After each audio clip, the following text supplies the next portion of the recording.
वक्फ bill को लेकर इन दिनों खूब हाय तौबा मची है। वहीं एआई को लेकर इन दिनों लोगों में काफी उत्सुकता देखी जा रही है। एआई से लोग हर तरह के सवाल भी पूछने लगे हैं। वहीं अब खबरें हैं कि एक्स पर एलन मस्क के ग्रोक एआई पर वक्फ बिल को लेकर सवालों की बौछार कर दी गई है। वक्फ संशोधन बिल 2024 को लेकर एआई का पक्ष भी लोग जानना चाहते हैं। कई लोग जहां ह्यूमन इंटेलिजेंस से अधिक आर्टिफिशियल इंटेलिजेंस को भी काफी महत्व देते नजर आ रहे हैं। वक्फ बिल को लेकर ग्रोक से ऐसे कई तरह के सवाल पूछे गए, जिसके सोशल मीडिया पर भी खूब चर्चे हैं। वहीं ग्रोक ने भी इसके बखूबी जवाब दिए। बता दें कि वक्फ संशोधन बिल लोकसभा और राज्यसभा में पास हो चुका है और अब जल्द ही एक कानून का रूप ले लेगा। वक्फ संशोधन बिल को लेकर सबके अपने अपने मत हैं और इसको लेकर खूब बहसबाजी जारी है। वहीं जब इसको लेकर ग्रोक एआई से सवाल किए गए तो ग्रोक ने भी काफी संभल कर जवाब दिए।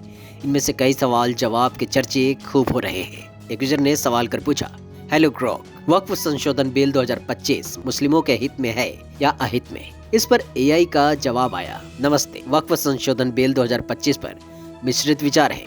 यह पारदर्शिता और सुशासन बढ़ाने का लक्ष्य रखता है, जो मुस्लिम समुदाय के हित में हो सकता है। लेकिन कुछ समूह इसका विरोध करते हैं। इसे स्वायत्तता के नुकसान और सरकारी हस्तक्षेप के खतरे के रूप में देखते हुए विरोध के कारण इसे आमतौर पर समुदाय के अहित में माना जाता है।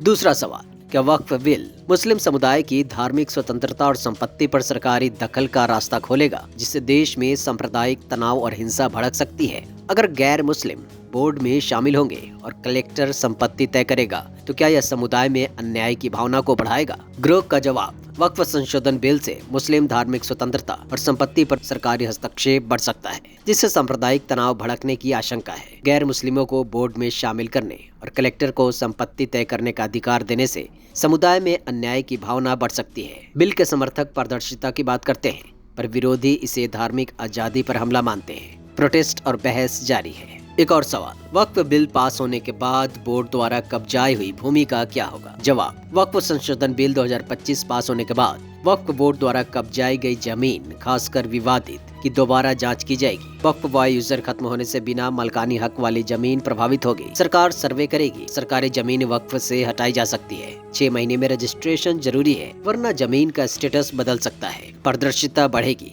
पर विवाद भी संभव है। वहीं एक और यूजर ने सवाल कर पूछा, पप्पू यादव जी ने वक्फ अमेंडमेंट बिल के समर्थन में या खिलाफ में वोट किया है, कृपया बताएं। ग्रोक का जवाब, उपलब्ध जानकारी के अनुसार पप्पू यादव ने 2 अप्रैल 2025 को लोकसभा में वक्फ संशोधन बिल का विरोध किया था और इसे राष्ट्र विरोधी कहा था। इससे संभावना है कि उन्होंने बिल के खिलाफ वोट दिया। हालांकि व्यक्तिगत सांसदों के वोट का स्पष्ट रिकॉर्ड हमेशा सार्वजनिक नहीं होता। बिल 288-232 से पास हुआ था। वहीं एक और यूजर ने थोड़ा अलग तरह का सवाल किया और पूछा, क्या वक्फ बिल भी अदानी, रामदेव, रविशंकर जैसे व्यापारियों को वक्फ की जमीन देने के लिए लाया गया है? यह ग्रोक का जवाब, वक्फ बिल का मकसद अदानी, रामदेव या रविशंकर जैसे व्यापारियों को वक्फ की जमीन देना नहीं है। यह बिल वक्फ संपत्तियों के प्रबंधन और पारदर्शिता को बेहतर करने के लिए लाया गया है, जिसमें निजी व्यक्तियों को जमीन हस्तांतरित करने का कोई प्रावधान नहीं है। हालांकि कुछ आलोचक सरकारी नियंत्रण बढ़ने से दुरुपयोग की आशंका जताते हैं, लेकिन इसका इन व्यापारियों से कोई सबूत नहीं जुड़ा। वक्फ संशोधन बिल और वक्फ बोर्ड को लेकर आपके क्या क्या सवाल हैं? बताएं नीचे कमेंट सेक्शन में।